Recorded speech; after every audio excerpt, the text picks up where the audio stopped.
자, 우리가 과거에 구장에서도 막 싸웠죠. 누가 높으냐.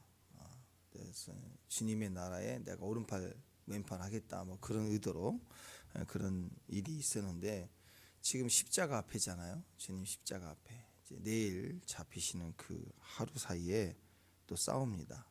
그러니까 우리의 형편없는 우리의 모습이라는 거죠. 아마 재림 직전 주님 바로 직전에도 어떤 모습은 싸우는 모습일 거예요. 이 대환란 중에도 고난 중에도 막 싸우는 분들이 있어요. 이권과 이익과 자기만을 가지기 때문이죠. 이 오뚜기 같은 경우를 보면 위는 텅텅 비어도 그 밑에 부분에 중심이 있죠. 무게 중심이 있으면 조금 흔들리지만 다시 원 상태로 돌아오게 되지 않습니까? 근데 여기서 이제 무게 중심만 빠져버리면 어떻게 될까요? 그냥 휙 날아가 버리는 거죠. 중심이 그리스도와 함께 있지 않으면 정말 요한계시록 때 우리가 핵심에 뭐였어요? 중심에 예수가 계시면 된다. 주님이 나타나시면 된다. 그게 전체 핵심 아니었습니까? 근데 우리 삶의 어느 순간 예수님과 분리가 되면 일어나는 첫 번째 현상이 이권을 위해서 다투는 거예요. 내 이익을 원해서 내가 높아지려고 한다는, 날아가려고 하는 거예요. 그러니까 무게 중심이 빠지면 날아가 버리려고 붕 떠가지고 그게 옳은 줄 알고 그리고 원래 자리로 못 돌아옵니다. 점점 변질이 되고 무너지게 되어 있다라는 것이 사람이 그래요. 그래서 우리는 끝까지 주님과 함께 있어야 돼요. 이게 종말의 의미하는 예수님이 십자가에 못 박히고 지금 이렇게 분리가 되려고 하잖아요. 그 직전에 인간은 벌써 그 상황과 뉘앙스와 말투와 느낌과 분위기 자체가 인간이 푹 떠요. 푹 떠서 말세가 되면 푹 떠서 중심을 놓치려고 하고 본질을 놓치려고 하고 교회도 자꾸 겉만 돌려고 하고 신앙도 폼만 잡으려고 하고 자꾸 그러면서 분리현상이 일어납니다. 그럴 때 우리는 다투게 되고 그리고 우리는 높아지려고 해요. 우리 안에 예수가 계실수록 붙들수록 그 안에 내가 붙잡힐수록 우리는 낮아지게 되어 있고 겸손해지게 되어 있다. 그래서 싸움이 이제 싸우지 말자, 싸워서는 안 된다. 뭐 그 얘기를 하고 있는 게 아니에요. 겉으로 보면 그런 거죠. 우리가 싸워서는 안 되는 거예요. 형제들은 높아지면 안 되는구나. 그게 핵심이 아니라 아무리 결단하고 결심해도 마지막 때가 될수록 사람은 높아지려고 해요. 소유하려고 합니다. 그러니까 여기서 핵심은 뭐냐면 내가 높아지지 않아야지 결단하고 결심할 게 아니라 예수님과 분리되는 순간 높아지는 거예요. 그러니까 예수님을 끝까지 붙들려고 해야 돼. 주의 길을 가라. 십자가의 길을 가려고 해야 된다. 예수님과 떨어지지 않으려고 해야 된다. 마지막 때가 될수록 더 강력해지는 거예요. 그래서 세상과는 분리가 되지만 오히려 주님과 더 깊이 하나가 되는 친밀한 사랑, 신부의 사랑의 모습으로 돌아가야 된다. 그 얘기예요. 그래서 27절 보십시다. 27절 한번 읽어보십시다. 시작. 앉아서 먹는 자가 크냐 섬기는 자가 크냐. 앉아서 먹는 자가 아니냐. 그러나 나는 섬기는 자로 너희 중에 있다. 섬기는 자로 너희 중에 있다. 진짜 큰 자는 섬기는 자. 섬기는 자다. 그 말이에요. 주님이 섬기는 자로 계실 때 큰 자는 주님과 함께 있는 자예요. 그게 큰 자. 진짜 큰 자가 뭐냐. 야, 이 상황에서 큰 자 작은 자가 뭐냐, 어떻게 높아지려고 하냐, 이렇게 야단치신 게 아니라 핵심이죠. 주님은 섬기는 자 중에 있다. 그러니까 우리가 더 낮아지는 비결은, 내 자신을 겸손케 하는 비결은 예수님과 함께 있으려고 하는 것이다. 그 얘기를 하고 있는 거예요. 나는 섬기는 자로 너희 중에다. 지금도 마찬가지예요. 두세 사람 있는 곳에 내 이름으로 모인 곳에 내가 있다. 거기서 어떤 모습으로 계세요? 섬기는 자로 계시다. 그러니까 모든 사역, 모든 예배 사역에서 능력과 권세, 일하심도 다 섬기는 모습으로 계시다라는, 섬기는 모습. 자, 예수님께서 함께 하시면 또 우리 안에 주님의 섬기는 자의 모습으로 우리 안에 계시기 때문에 우리 모습이 그렇게 닮아가게 되어 있습니다. 섬기는 자는 경쟁하지 않죠. 자, 여러분, 잔치가 벌어지는데 그 잔치의 그 주인공, 뭐 돌잔치를 한다. 그때 엄마 아빠가 아니면 그 아이의 가족이 막 경쟁해요? 서빙하고 집에서 잔치하는데 막 경쟁하나요? 경쟁 안 하죠. 근데 손님 중에는 내가 상석에 앉아야지, 내가 좋은 자리에 앉아야지 하고 경쟁하는 사람이 있을까요, 없을까요? 있어요. 손님들 와서 오기만 해도 얼마나 고마워요. 사진 찍을 때 뭐 레일 가운데 있으니까 다 모일 때 경쟁할 필요가 없죠. 고맙고 감사할 뿐이죠. 근데 손님 중에는 내가 가운데 있어야지, 내가 사진 잘 나온 데 있어야지, 그런 사람이 있다고. 경쟁하는 사람이 난 앉아야지, 나는 서야지, 이렇게. 그러니까 세상은 그래요. 섬기는 쪽으로 간 사람은 경쟁하지 않아요. 교회 와서도 주방부터 가고 또 자리부터 이렇게 다른 사람 이동하고 이렇게 도와주고 섬기려는 마음을 딱 가지고 있는 사람, 무슨 경쟁이에요? 얼른 후다닥 섬기려는 마음으로 반기고 환영하고 막 그렇게 바쁘는. 근데 이제 대접받으려고 생각하면 교회 와도 자꾸 자리 확인하고 또 위치 확인하고 그러지 않겠어요? 나름대로 좋은 자리를 차지하려고 하는 거. 벌써 거기서부터 이 조그만 현장이지만 누리려고 할 때 우리는 자꾸 높아지게 된다는. 예수님은 자꾸 이 낮은 자의 모습으로 있다. 그 말은 우리를 섬기는 자리에 있다. 어떤 자리든 섬기려고 마음 먹는 사람들은 폼 잡을 이유가 없죠. 거기서 우리는 우리의 모습을 확인해 볼 수 있다라는 것입니다.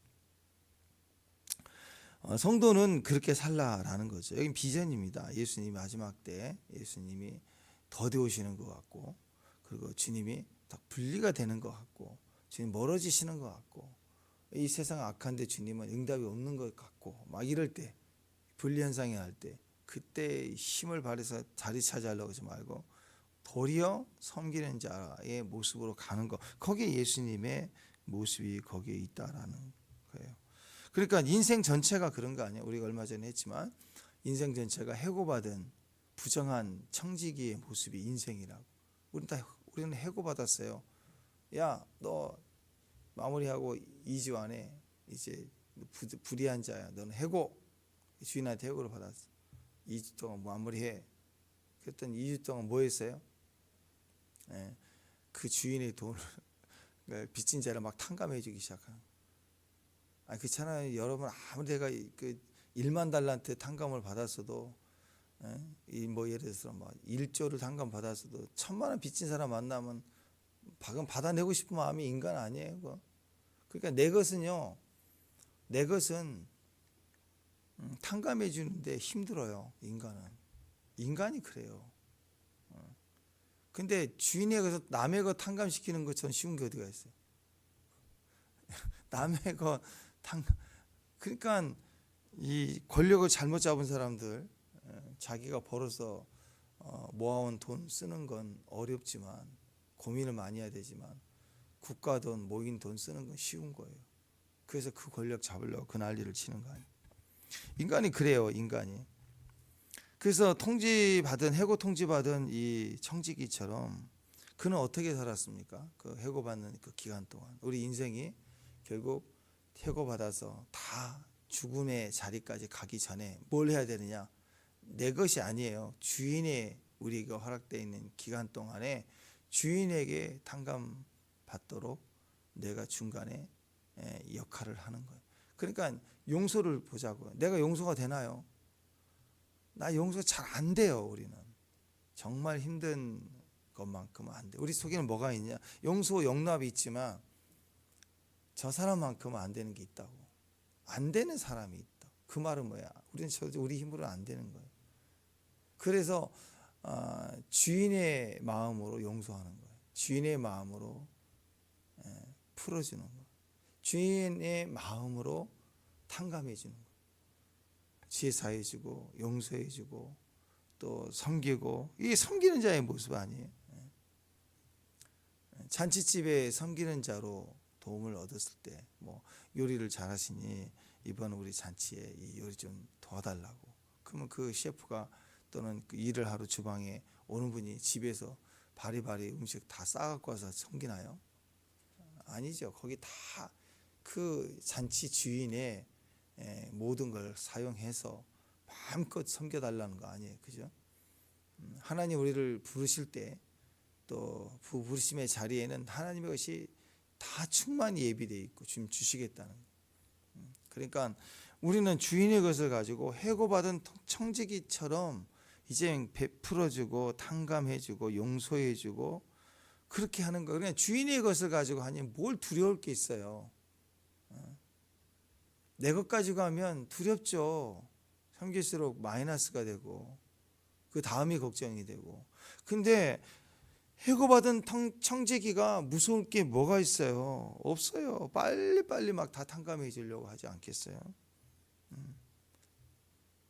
그래서 성도는 그렇게 살라는 것입니다. 하나님 우리에게 주신 것을 가지고 누리라. 그게 섬기는 거라고, 누리는 거라고.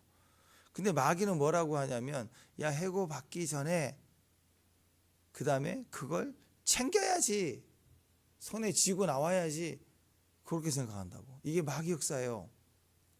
이왕 불의한 자로 우리가 옷을 벗게 돼 있잖아요. 누구든지 이제는 죽음이라는 자리를 통과하기 전에 뭐 해야 되느냐? 주인의 것을 가지고 베풀어 주고 용납해 주는 게 아니라 그 전에 내 손에 쥐고 나와야 돼. 그러면 진짜 악한 놈이 되겠죠. 네, 우리가 그런 사람이라고. 그런데 하나님께서 그 기간 동안에 해고받은 청지기가 나오는 그 기간 동안 손에 쥐고 나오려고 하지 않고 뭐 하는가? 주인의 것을 가지고 막 베풀어내는 거. 풀어내는 거. 주님의 마음으로 용서해주고 탕감해주고 그렇게 해가는 거. 관계를 사고자 하는 거죠. 그죠? 관계를 돈을 가지고 관계를 살려고 하지 않고 돈을 가지고 손에 쥐려고 내 것을 쥐고 나오려고 그러면 인생 망하는 거예요. 어떤 일도 마찬가지예요. 관계를 사놓으면요 다 이겨요. 다 시작할 수 있어요. 근데 관계를 버리고 손에 쥐기 시작하면, 이익을 쥐기 시작하면, 그렇잖아. 내가 이익을 취하려고 하면 관계를 깨트리는 거라고. 제자 12명 중에 내가 우선이야, 높아지려고 해 하고 이익을 손에 쥐면 어떻게 돼요? 싸운다고. 근데 섬기는 자는 이익을 당장 보는 것을 포기하고 관계를 사면 손해보는 것 같지만 이 사람에게는 모든 관계에 연합이 일어나고 다 내 편이 되게 돼 있다라는 거. 그게 우리의 이제 모습이다라고 얘기를 합니다. 자, 여러분 이게 우리가 참 분별을 해야 될 상황인데요. 이게 손에 쥐려고 하는 사람의 그 의지는 굉장히 강합니다. 그게 인간적으로는 간절하고 애절해져. 여러분 히틀러가 어떤 사람이에요?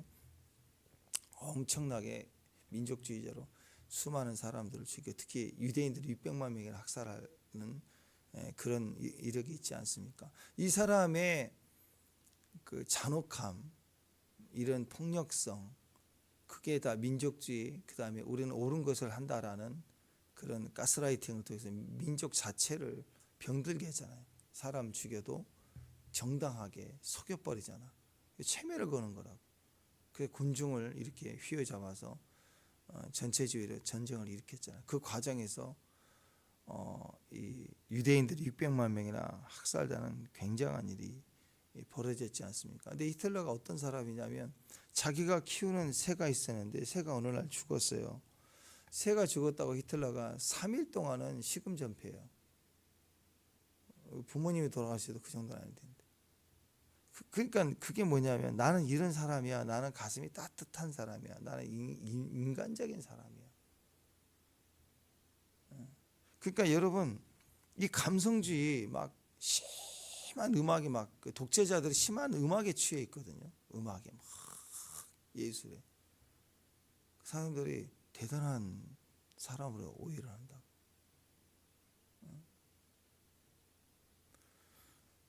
이 감성주의가 무섭습니다. 하나님 빠져버린 감성주의, 인본주의, 공의, 정의 속에 주님이 없는 거. 그건 칼이에요. 도끼예요. 정의, 공의. 사람을 죽이는데 막 전쟁에 이렇게 가는데 나는 옳은 것을 행하고 있다는 정의. 그 다음에 깊은 감성주의, 업다운이 심한 깊은 극단의 감성주의, 음악과 예술에 심취되어 있는 심리적인 상태. 근데 주님이 없는 거예요. 굉장히 감정의 극치에 주님이 없어요. 이론과 정의의 극치에 주님이 없어요. 그러면 다툼이 있다고. 오늘 주님 분리되는 직전에 다툼이 일어나잖아요.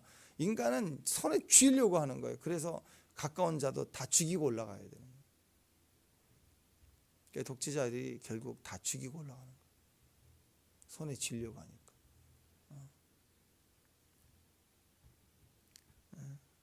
그거 마음은 나는 너무 정이 많은 사람, 나는 마음이 연약한 사람, 그렇게 표현을 하거든요. 시저도 막 거의 미친 사람 아니에요. 시를 쓰고 싶은데 시 감흥이 안 떠오르는데 그러니까 미치잖아요. 그래가지고 막 불을 질러 버리고 막 그리고 나서 기독교인들이 부질렀다고 또 정치적 뒷감당이 안 되니까 핍박을 또 하고 그게 정상이 아니죠. 극단적 감성주의, 이성주의, 그게 주님에 빠져버릴 때 대단한 폭력성으로 나만 취하려는 모습으로 가게 되는 거예요. 그러니까 해고받은 청지기가 남은 기간 동안 주인의 것을 가지고 탕감해 주려고 할 때 폭력성이 있을까요? 거기 폭력성이 있어요, 없어요? 없죠. 이렇게 했는데 무슨 폭력이에요? 서빙을 와서 막 도와주고 막 인사하고 섬기는 자가 무슨 폭력성이 있어요? 막 먹어 이래요? 이러고 막 끌고 와가지고 그러진 않잖아요. 섬기는 자가 무슨 폭력성이 있어요? 근데 손에 쥐려고 하세요. 나가기 전에 한탕 해야지. 거기에는 음모와 그리고 비난과 술수와 그렇죠. 궁리가 있고 오늘 대제사장들과 서기관들과 또 유다가 했던 그런 궁리, 거기는 폭력성이 내재져 있습니다. 그래서 거기에는 자꾸 자기의 것을 취하려는, 그래서 극단적으로 빠지게 됩니다. 예수님 빠지는 모습이 그렇다는 거예요. 예수님 빠지려고 할 때 손에 쥐려고 하는 게 아니라 관계로 나가야 돼요. 예수님의 길을 따라가야 돼요. 그게 우리를 살게 되는 거예요. 그걸 봐야 됩니다. 정말 감성주의자예요. 정말 옳고 그름 정의에 대한 바른 얘기를 해요. 근데 그 속에 예수가 없다. 그럼 굉장히 큰 문제가 될 수 있다라는 걸 알아야 됩니다. 그러니까 교회는 근본이 뭐냐? 십자가죠. 십자가 위에, 반석 위에 그분의 머리 아래 몸이 되는 거예요. 그게 중요한 거예요. 주님의 자리에, 주님의 율법 정신은 손에 율법을 쥐고 정의를 휘둘러라는 게 아니라 그 주님의 머리 대심 아래서의 몸, 섬기는 역할을 하는 것, 예수와 함께 있는 것, 그게 누림이죠. 누림. 관계로 나가는 사람은 누림이 있어요. 근데 오늘 이 1시간 동안의 모임 중에 관계보다도 이익을 위해서 내가 손에 쥐려고 한다 그러면 경쟁하고 다투고 싸우게 되겠죠. 음모가 있겠죠. 근데 동창회를 가든 뭘 하든 1시간 동안 내가 섬기러, 그냥 애들이 좋은 거예요. 옛날. 그래서 싸울 일이 없어요. 그 사람은. 이 안에서 뭔가 이권을 가지려고 해요. 동창회 가는데 보험이라도 팔아야지 그러고 왔다 그러면 얼마나 불편하겠어요. 그러니까 이권이 있으면 다툼이 되고 경쟁하게 되지만 관계를 추구하는 사람은 다툼이 일어날 수 없죠. 목적이 없으니까. 그래서 관계가 목적인 사람, 예수와 함께 있는 것, 그게 이 마지막 때 우리를 누리게 하는 거예요. 모임을 누리게 합니다. 근데 누림이 아니라 목적이 있으면 이걸 팔아야 된다. 친구 관계, 가족 관계에서도 팔아야 된다 그러면 목적이 그렇게 되면 누림이 되지 않아요. 의지가 나오게 되고 때로는 강압하고 폭력하게 되겠죠. 이걸 관철시켜야 되니까. 그래서 문제가 되기 시작합니다. 그래서 주님과 함께 있는 거, 끝까지 주님과 동행하는 게 좋아요. 그러니까 비록 해고받은 청직이지만 그 기간 동안에 주인의 빚을 탕감해 주는 일을 하는 이제 그 사람은 결국은 주인의 마음을 얻잖아요. 칭찬받게 되고, 그리고 더 나아가 또 다른 사람들의 관계도 얻게 되고, 또 주인과 다른 사람의 관계가 하나가 되는 거예요. 하나 되도록 묶어주고 나오는 거예요. 그럴 때 그 내세가 약속이 되고 칭찬을 받게 되는 거죠. 그러니까 관계로 가는 게, 관계를 살려고 하는 게 너무너무 좋은 거예요. 이제 관계로 나가려고 하면요, 낮아져야 돼요. 누군가의 좋은 관계로 나가려면 내가 겸손하고 인정해줘, 내가 받아주는 자리로 가야 된다고. 위에서 군림하는 자세로, 갑질하는 자세로 가면 어떻게 관계에 성공할 수 있겠어요? 여기 지금 섬기는 자의 모습이 있다라는 것은 마지막 때 우리의 부르심이고 모습이 되는 겁니다. 더 우리가 주님과 함께 동행할 수 있는 자리가 되어야 된다. 그리고 나서 나오는 모습이 이제 바로 베드로 이야기를 하죠. 그 제자들 중에 제일 첫 번째 타겟, 항상 거론하는 사람 베드로예요. 그렇죠. 다른 사람을 건들지 않아요. 다른 사람 얘기하잖아요. 왜? 베드로 자꾸 건드는 이유가 뭐가 있어요? 베드로가 그래도 제일 첫 장자와 같으니까, 제일 첫 번째 본이 돼야 되니까, 그리고 제일 먼저 실수도 있지만 그래도 제일 말하기 편하니까.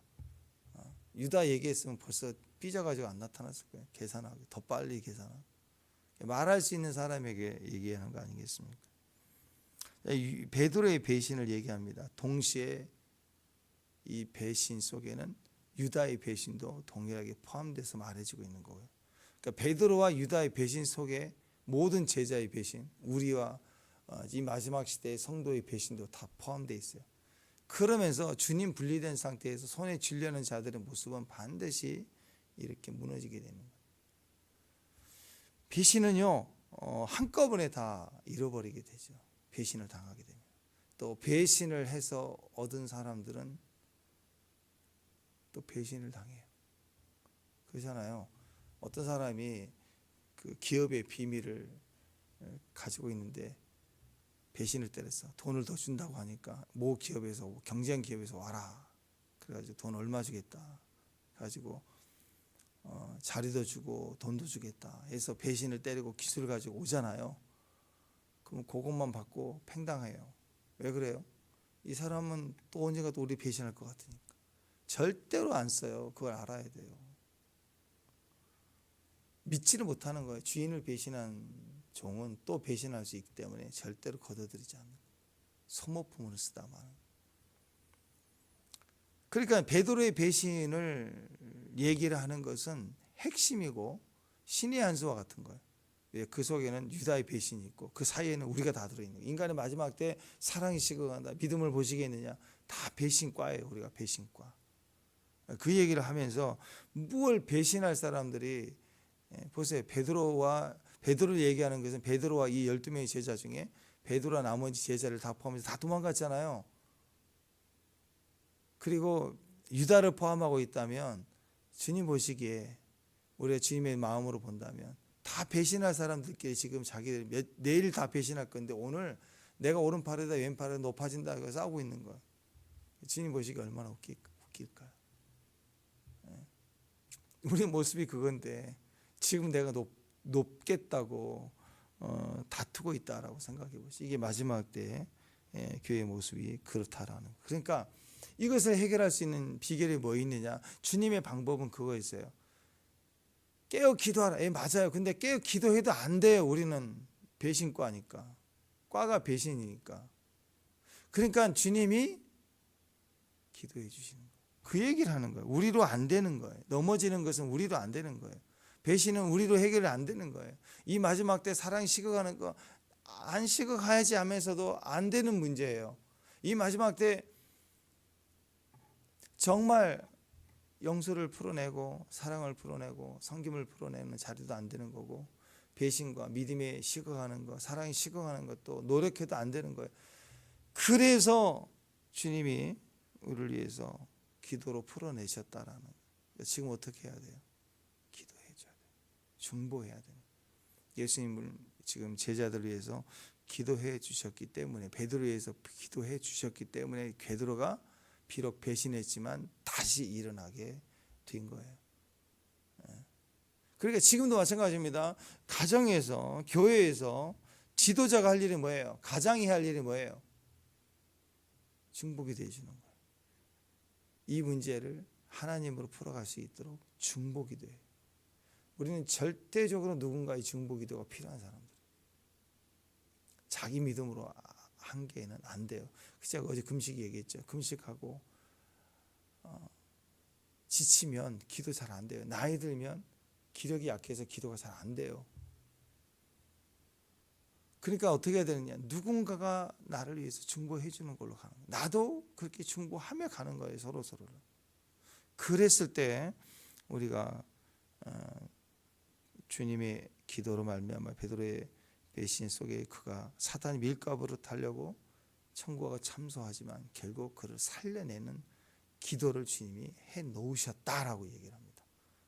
그리고 주님의 말씀대로 베드로가 배신을 하지만 주의 말씀처럼 그 기도의 힘으로 베드로가 돌이키고 심한 통곡을 하고 회개하고 돌이켜지는 걸 보게 돼요. 유다는 안 돼요. 왜? 처음부터 저는 마귀였다. 베드로를 포함한 나머지 제자들은 다 넘어졌어도 주님의 기도해 준 그 중보 기도의 혜택을 받아요. 누림을 얻게 되는 거예요. 그런데 유다는 속한 자가 아니에요. 중보 기도가 안 돼요. 해도 그게 응답이 안 되는 거예요. 전지전능하니까 다 된다고요? 그러면 십자가를 외워 올라가야죠. 인격이 안 되는 거잖아요. 인격적으로 주님 마음에 하나가 돼 있지 않고 생명이 같이 돼 있지 않으면 중보 기도 안 돼요. 그래서 관계가 얼마나 중요합니까? 우리가 하나님의 자녀인 게 분명해야 됩니다. 축복합니다. 하나님 자녀인 거 맞죠? 거룩한 주의 신부들이죠. 너무 걱정하지 말라. 주님 지금도 주님 보좌 히브리서 보면 우편에서 대제사장으로 중보하고 계시다. 하나님과 우리 사이의 중보는 하나님밖에 없다. 그래서 마지막 때와 환난의 때라도 능히 이길 수 있다라는 우리가. 마귀가 사용하는 도구 크게 세 가지라고 하잖아요. 문제를 우리에게 준대요. 문제를 준대요. 그 다음에 문제를 줄 뿐만 아니라 염려를 준대요. 또 염려를 주는 것뿐만 아니라 두려움도 준대요. 이 세 가지를 같이 준다고 하잖아요. 이 패턴이 보통 우리가 말하는 고난이다, 시험 당하다, 이 세 가지가 와요. 문제가 생깁니다. 그리고 계속 염려하게 되고, 그 다음에 염려 속에 두려워해서 망하게 되는 거죠. 그러니까 예수님은 이 세 가지를 다 품어내시고 기도해요. 그러니까 뭐 어떻게 하느냐, 문제도 기도하셨어요. 염려는요, 염려도 기도해야 돼요. 염려를 힘으로 이길 수 없어요. 두려움은 두려운 내용도 기도로 바꿔버려야 돼요. 기도는 이걸 바꿔지게 하는 거예요. 문제가 있을 때 기도하면 그 문제를 바꿀 수 있습니다. 염려를 기도하면 바뀌어지는 거예요. 두려움이 있다면 그 두려움까지 기도로 바꾸는 거예요. 기도의 삶이 되고 그게 능력이 됩니다. 그러니까 신기합니다. 문제가 생기고 염려가 생기고 두려움이 임할 때 기도하잖아요. 그러면 일상의 삶이라고 하는 것이 일상의 삶에서 그 문제가 변화가 되기 시작하는 거예요. 그 염려되는 현장이 이상하게 바뀌어지게 된, 의도대로 안 되게 돼 있다고. 두려움으로 말미암아 어떻게 될 것 같은 그런 걱정과 두려움과 염려와 공포와 이 모든 것들이 일상에서 변화를 일으키기 시작합니다. 두려움이 깨지면서 삶의 두려움에 예상됐던 일들이 일어나지 않게 돼요. 그래서 여러분, 이게 기도의 일상화, 기도하면 일상화가 되는 거예요. 기도하면 말씀이 이론처럼 약속된 개념이 내 일상화 삶 속에 기도는 이루어지도록 이걸 변화시키는 능력이 있습니다. 그러니까 거기다 갖다 붙여야 돼요. 십자가에다가 예수님이 못 박혀 죽으신 그 십자가에 나도 못 박고, 두려움도 못 받고, 걱정도 못 받고, 염려도 못 받고, 문제도 못 받는 거, 크게 우리의 할 일이다라는 거. 이 기도를 바꿔야 된다. 기도의 능력이다. 그래서 이 제자들이 특히 베드로가 배신을 하는 거, 베드로는 아니다고 그랬죠. 그럴 수 없다고 막 그 혈기와 감정을 사용해서 큰 소리를 쳤지 않겠습니까? 세상 다 버려도 저는 주님을 버리지 않겠습니다 하는 단호한 결단과 결심을 하지 않겠습니다. 손에 장을 짓는다 막 그러지 않겠어요? 근데 그렇게 안 되는 거예요. 너 거짓말하고 있다 그런 개념이 아니라 그 배신하고 하는 문제, 두려움의 문제, 걱정의 문제, 염려의 문제 다 우리 힘으로 안 되는 거예요. 그래서 기도가 필요한데 환난의 때에는 내가 내 모습, 내 기도가 안 돼요. 우리는 그래서 몸이라는 것은 그래요. 왼팔이 약해지면 오른손잡이인데 오른손이 약해지면 왼손이 더 강해집니다.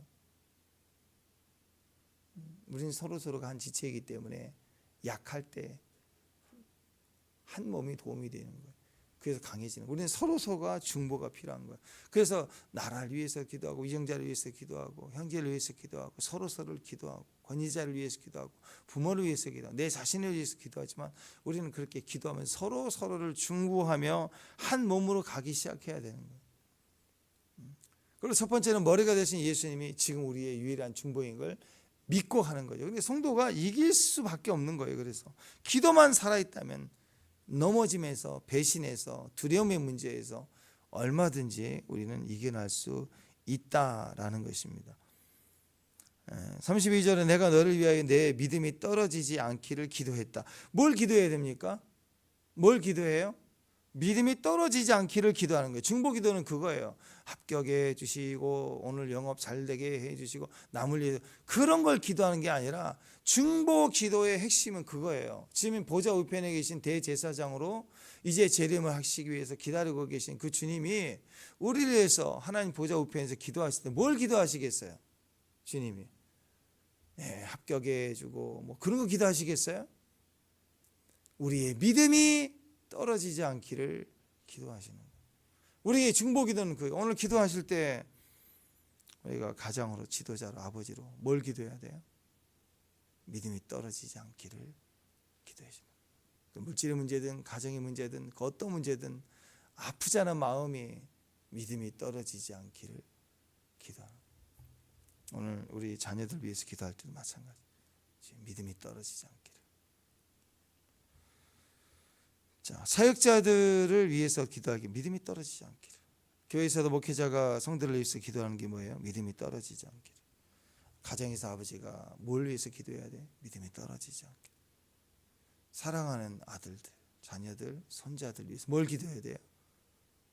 뭘 기도해? 우리 손자가 키 2m 되게 해주시고 그런 거예요? 믿음이 떨어지지 않기를 지금부터. 이 아이들의 세대는 환난을 통과해야 되니까 단단한 믿음 안에 보호되고 믿음의 승리가 있기를. 믿음이 떨어지지 않기. 재밌죠? 믿음이 생기기를 기도하지 말고요. 주님이 다 주셨다는 거 아니에요? 그게 떨어지지 않기만 기도하면 되는 거죠. 그건 얼마나 감사해요. 그렇죠? 지금부터 믿음을 계속 쌓아나가서 큰 믿음을 갖기를 기도하라. 그게 아니고 그럼 얼마나 더 힘들겠어요. 그게 아니라 주님이 이미 다 채워주신 거예요. 그 상태로 가게 하는, 떨어지지 않기를 기도하라는 거. 얼마나 감사합니까? 지도자는, 아버지는, 기업의 대표는 뭘 위해서 기도해야 돼요? 믿음이 떨어지지 않기를 기도하라. 그 다음에 믿음이 떨어지지 않기를 기도하고 나면 32절 자 읽습니다. 뭘 기도해야 돼? 또 두 번째, 내가 32절 있습니다. 시작. 그러나 내가 너를 위하여 내 믿음이 떨어지지 않기를 기도했으니 그 다음에 너는 돌이킨 후에 네 형제를 굳게 하라.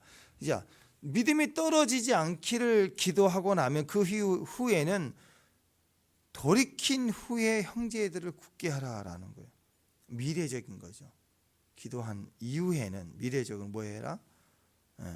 적극적으로, 소극적인 것은 베이스처럼 기초를 파는 것이 믿음이 떨어지지 않기를 기도했다면 이제 그 위에 기초를 팠으니까 기둥을 세우고 건물을 세워나가는 행동이 뭐냐?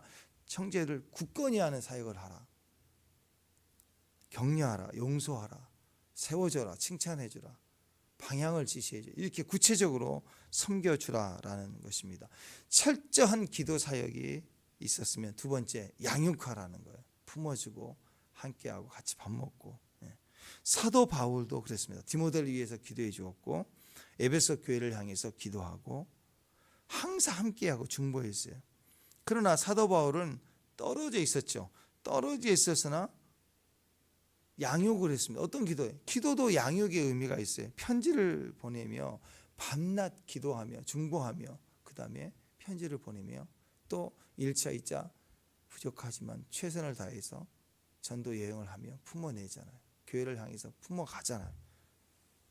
데살로니가서 3장 10절에 보면 주야로 심히 간구함은 너희 얼굴을 보고 너희 믿음이 부족한 것을 보충하게 하려 합니다.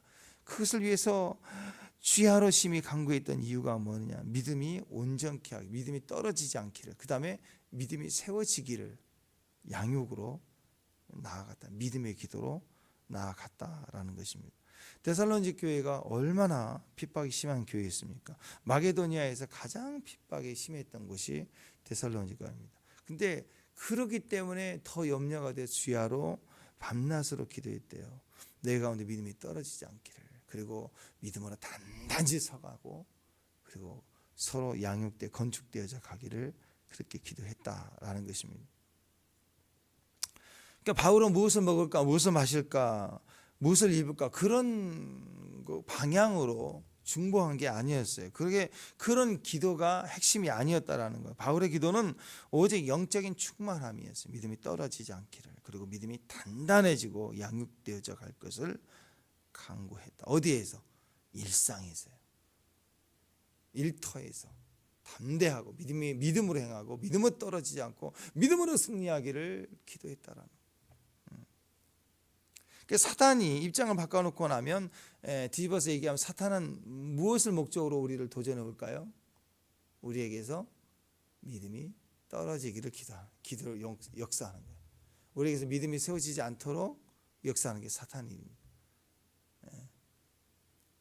그래서 여러분, 바울의 기도의 핵심은 오직 영적인 충만함, 믿음의 충만함, 그래서 떨어지지 않기를, 하나님이 충만해 주신 그 자리에 떨어지지 않기를 우리가 성령으로 말미암아 기도해 가는 것. 그래야 건강해지고 싱싱해지고, 그리고 문제의 영역들을 다 이겨나갈 수 있는 승자가 된다라는 것입니다. 이게 우리의 삶의 이야기입니다. 이게 우리 삶의 모든 이야기들 속에, 특히 오늘 세 가지 얘기했죠.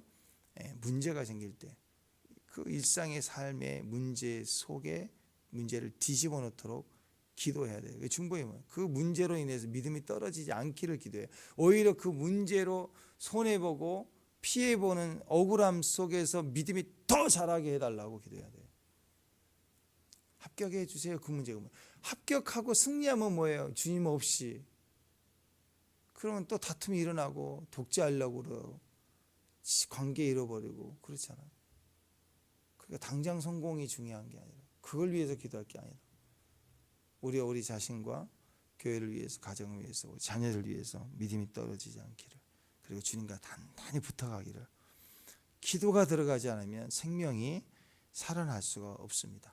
자기 자아와 욕심만 10% 있는 거, 그러면 100% 무너지게 되는 거예요.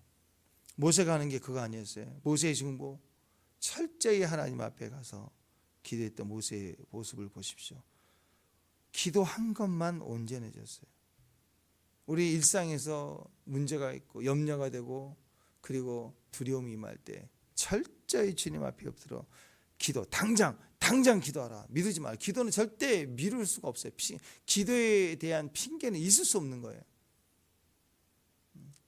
그 기도가 우리를 살리는 거고, 그 기도로 말미암아 우리는 믿음이 충만해지고, 믿음만 유지되면 얼마든지 다 이길 수 있다라는 거죠. 주님이 우리를 위해서 이렇게 중보해 주시고, 또 중보한 결과로 말미암아 제자들이 일어섰던 것처럼 지금도 이 마지막 때도 마찬가지입니다. 그때도 우리의 기도를 의지해요. 예수님이 십자가 하시기 전에 겟세마네 동산에서 그렇게 기도하잖아요. 동시에 예수님이 부활하신 이후에 이제 끝이다 아니었어요. 내가 다 이루었다. 그러니 또 기도하라 그랬잖아. 그때도 기도 앞에 오순절 때 주님이 얼마나 기도하라고 그래요. 뭐에 기도하라. 약속한 일을 받을 때까지 떠나지 말라.